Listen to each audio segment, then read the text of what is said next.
Well, hello, my YouTube fellas and gals. So today we are on lot 58. And yes, we are still in romance, where you can get 10 books for $2.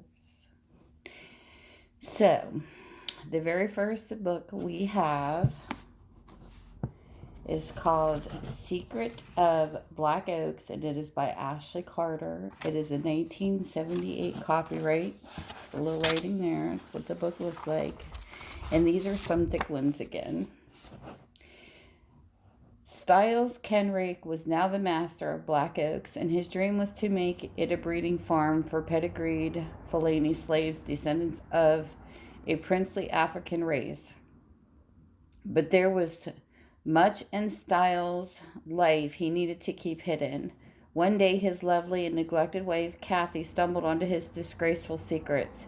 She shamed him openly, refusing to sleep with him, giving herself to another. It was then her husband devised a revenge that would make every Southern white loathe and despise her. A Secret of BlackOaks. A savagely shocking novel of human greed and secret lust. That's terrible. This sounds like a doozy. So there's book number 1. Book number 2 is called Big City Nurse by Peggy Gaddis, and this is a 1956 copyright. Nice and loved and aged. This is what it's about. What's the matter, he asked. Is Ian making passes at your young man? I don't know what you mean, Nurse Lynette Stokes stammered. Besides, he's not my young man. But you like him, don't you? She was accused. Certainly I like him. He's fine. He's a fine young doctor, she flushed, but her heart was heavy and her thoughts kept returning to the picture of Anne's lovely laughing face lifted to Dr. Powell's admiring eyes. So here's book number 2. It's a little skinnier. Then we have book number 3. This one's called Julianna by Judith Nelson. It is a 1989 copyright. A little rating and a little hole punched. That's what the book looks like. This is what it's about. Miss Creston did not give a fig. Any young woman who passed several seasons in London society without marrying, as had Juliana Creston, was deemed to be the ton, to be firmly on the shelf. Okay, wait a minute here. I didn't read that right. As any young woman who passed several seasons in London society without marrying, as Juliana Creston, was deemed by the ton to be firmly on the shelf. Okay, so you had a time you had to get married. Or you were considered an old maid, I guess. So sorry for that. Nonetheless, such dictums did not bother lovely, unwed Juliana in the least. At 23, she remained a popular leader of fashion, possessed a sizable fortune that enabled her to do exactly as she pleased with her own life, or so she thought. Though Juliana was adept in all social situations, she got more than she bargained for when formidable Great Aunt hoodwinked her into chaperoning the naive and spirited Beth Marley. Miss Creston did not imagine the difficulties she would endure over Beth's coming out, or how infuriating she would find the girl's guardian, that arrogant, mysterious, and deucedly handsome Earl of Marlton. Why would no one tell her the story behind his long absence from society, and why did every encounter with him rouse her ear? Okay, even the self-possessed Juliana could not realize that the dashing Lawrence was preparing to take her off the shelf with a little help from her own heart. That's cute. So there's book number 3. Book number 4. This is The Doctor Takes a Wife by Elizabeth Seifert, 1952. Copyright. Definitely nice and aged. Look at those pages. And this is what it's about. Second chance. Dr. Phil Skulls almost died in an accident that killed his fiancée. He emerged from the crisis with one resolve: to use his second chance to follow his dream of research, turning his back on a country hospital he had helped make great.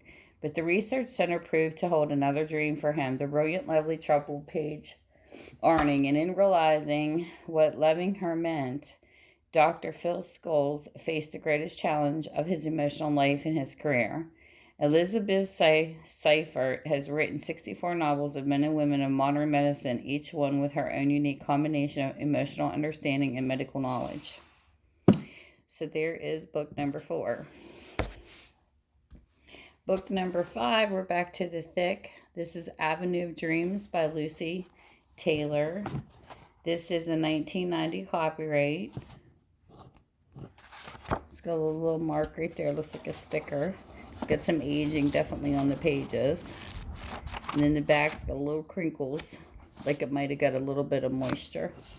But this is what the book is about. And the story's all there. Like the pages are not ruined where it's a little wrinkled. They hungered for all that life and love could give.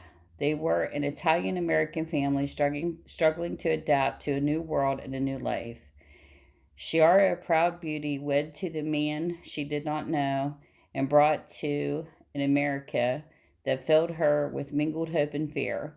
Mike, her husband, with only his courage strength to sustain him, refused to bow to any man or any odds in his fight to succeed, and their children growing up torn between the old ways, world ways of their parents and the promises and the pearls of the new. This is their story of Shara's forbidden affair, her defiant pursuit of a carver of Mike's battle to withstand the brutal reverses of depression, the crushing blows of World War II, the savage union busting tactics of Detroit's auto industry, and of the children finding their futures, affirming their pride in the bloodline of love, honor, and ambition. That sounds like a really good book, actually. Nice thick one, too. Okay, number 6. This is Longtime Texans 2 by Diana Palmer.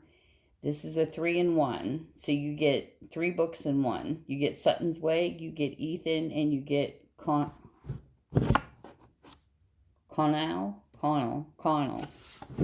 And it is a 1990.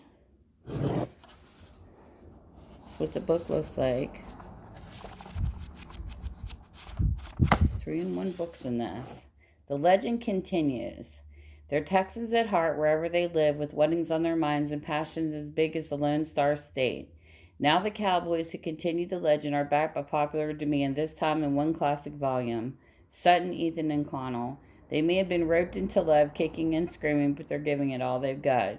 Long, Tall Texans 2, 3 of your favorite Cowboys lassoed in this latest roundup. That's cool. Sounds like a good book. This is book number 6. Book number 7. This one is called Forbidden Flame by Luanne Walden. It is a 1984. That's what the book looks like. Another nice thick book. That's what it's about. The time for games had ended. There was no denying that beautiful chestnut-haired Aaron hated every damn Yankee. And I'm reading off the back of these books, so pardon my French. Or English, I should say.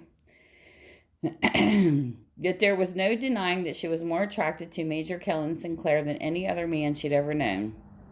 She was confused by her feelings and prepared for the onslaught of wanton desire that left her clinging to him and responding to his kisses with vibrant fire of her own. But as she lay in his warm, protective arms, she knew there could be no forever. He was her enemy, and they were destined to be apart. The time for love had begun. With just one look at Aaron's soft, creamy flesh and red, tempting lips, Major Sinclair was able to forget the horrors of the Civil War. He became lost in the depths of her emerald green eyes, lost in the magic of her tender touch. To want her with such a fierce passion was dangerous, for he had taken an oath of loyalty to fight for the Northern cause. But to leave her was impossible once he got caught in love's forbidden flame. There you go, another thick book. And then we have number 8. This one here is called Vanishing Bride. And this is by Magali, 1979. That's what the book looks like. 1979, it's not bad. Okay, your husband will never find you in the desolate mountains fortress, Marion Moresco tried to piece together the shattered remnants of her life, but her precious calm was soon swallowed up by a maelstrom of intrigue and trickery, which swarmed through the ancient walls of Castel Teraba. Not the least of her problems, the fiercely handsome Marquis Don Carlo de Teraba, who did not suspect the reason for Marian's sudden appearance in remote Sardinia. Fearing detection, Marian attempted to escape another situation and become unbearable to her, but no one escaped the Marquis.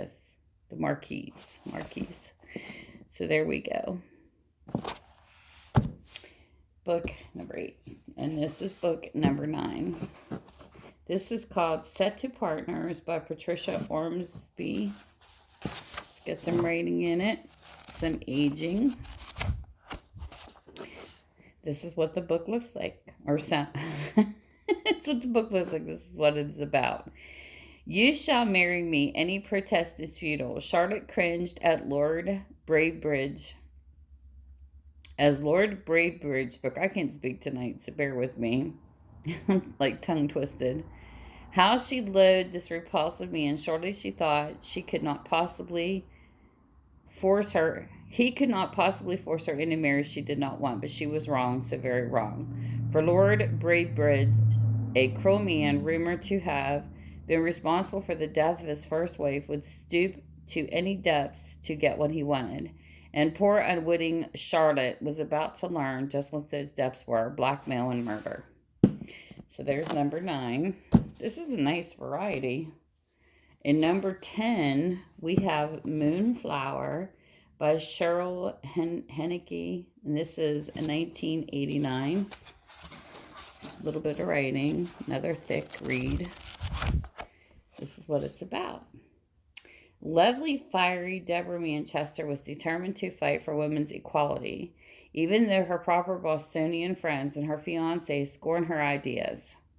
Then at their betrothal party, her husband-to-be attacked both her beliefs and her honor, but just as he was about to disgrace her forever, an olive-skinned stranger broke down the door and came to her rescue.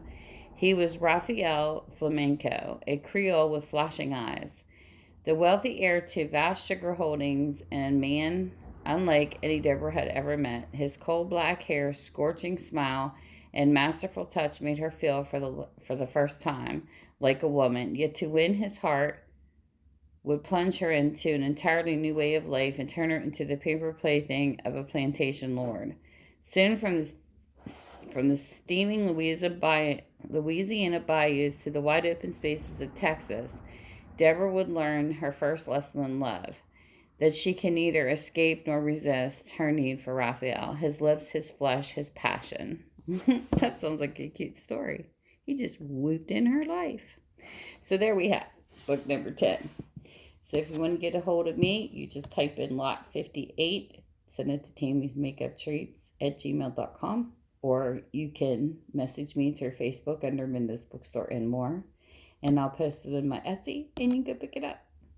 So with that, I hope you have a great whatever time zone you're in. Bye. See you soon.